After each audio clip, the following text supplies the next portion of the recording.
वसुदेव सुतम देवम कंसच्चाणूरमर्दनम देवकी परमानंदम कृष्णम वंदे जगद गुरु। उन्हें गुरु कहकर, आचार्य कहकर, भगवान कहकर उनकी वंदना करने लगे। नमो ब्रह्मण्य देवाय गौ ब्राह्मण हिताय च जगद्दिताय कृष्णाय गोविंदाय नमो नमः। हे गोविंद, हे गोपाल, हे माधव, आप आते हैं गौ ब्राह्मण संतों की रक्षा के लिए, वेद की रक्षा के लिए, भद्र और भक्तों की रक्षा के लिए।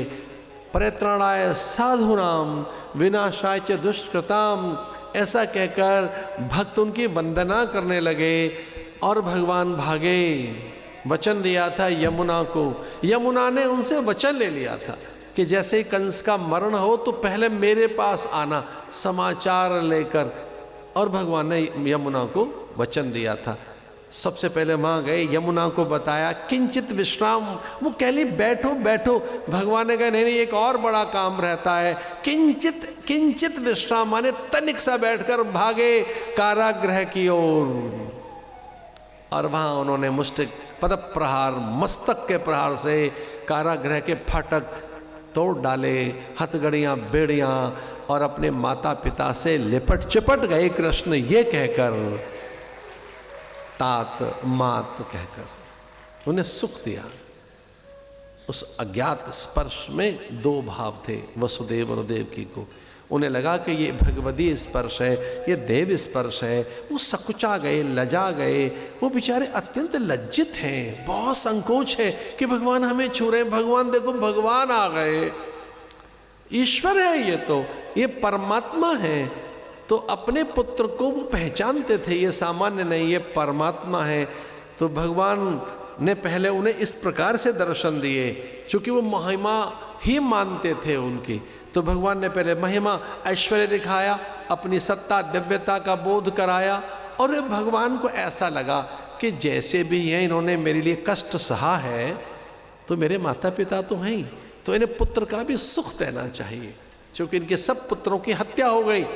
तो भगवान पुत्रवत उनसे स्पर्श करने लगे, जैसे बालक स्पर्श करता है।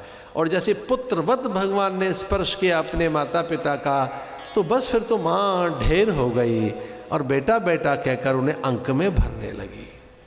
पर वो भयभीत थे फिर भी। भागवत में आता है वो फिर भी भयभीत थे, ये जान करके है तो हमारा बेटा, पर भगवान है ना, ये तो बेटा तो है पर परमात्मा है। एक इसका अर्थ ये भी है कि ज्ञानी अपने विचार को कभी नहीं भूल पाता, पर भगवान ने अपनी माया से उन्हें विमोहित कर पुत्र सुख दिया, क्योंकि वो भी एक सुख तो है। जब सुखों की चर्चा की गई तो कहा गया काया का निरोगी होना सुख है, सुभद्रा नर नारी का जीवन में आना सुख है, अच्छी संतति का होना सुख है, घर में धन आए तो ये सुख है। लेकिन ये कितनी देर के सुख हैं? काया का सुख कितना, शरीर से कितना आपने प्लेजर और जॉय ले लिया। क्या सच में ऐसा ले लिया है कि जो अखंड है? क्या ऐसा सुख मिल गया शरीर से जो सदा के लिए संभाल के रखा हो? क्या वो सुख दुख में नहीं बदला? क्या सच में संतान से इतना सुख ले लिया आपने कि अब कभी दुखी नहीं होंगे? बेटा बेटी होने के बाद परम सुख मिल गया क्या? उसके बाद कभी दुखी नहीं हुए? संतान मिल जाने के बाद इतने सुखी हो गए हो कि कभी दुखी नहीं मिला?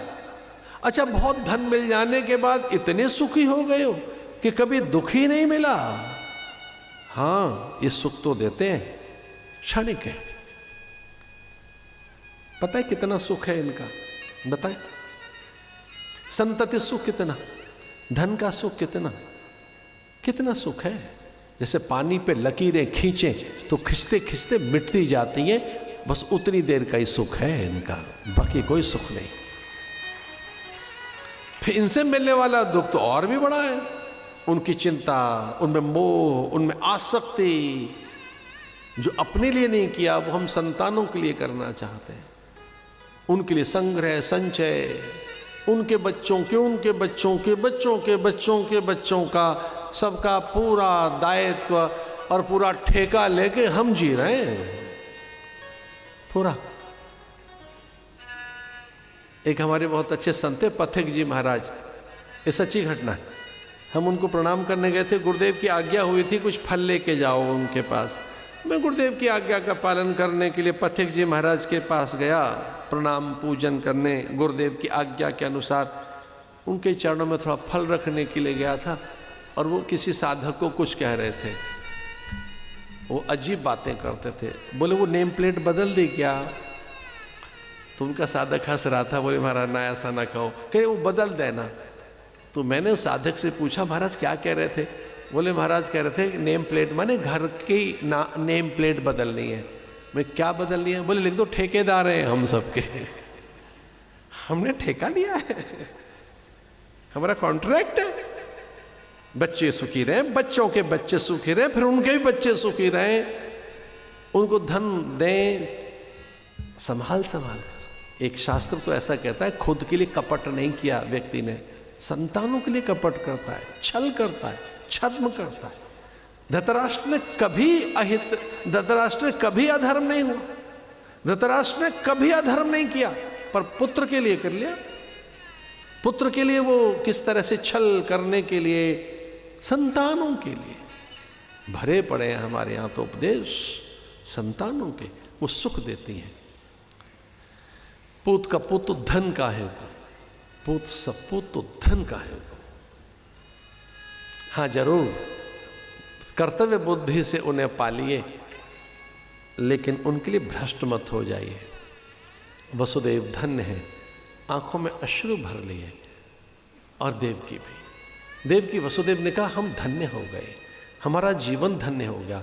बेटे के रूप में कोई और नहीं, हमें परमात्मा ही मिल गया। पुत्र के रूप में हमें परमानंद मिल गया। देवकी परमानंदम, देवकी को परमानंद मिल गया। वसुदेव सुतम देवम, वसुदेव को सुत नहीं मिला है, देव मिल गया, महादेव परमात्मा मिल गया।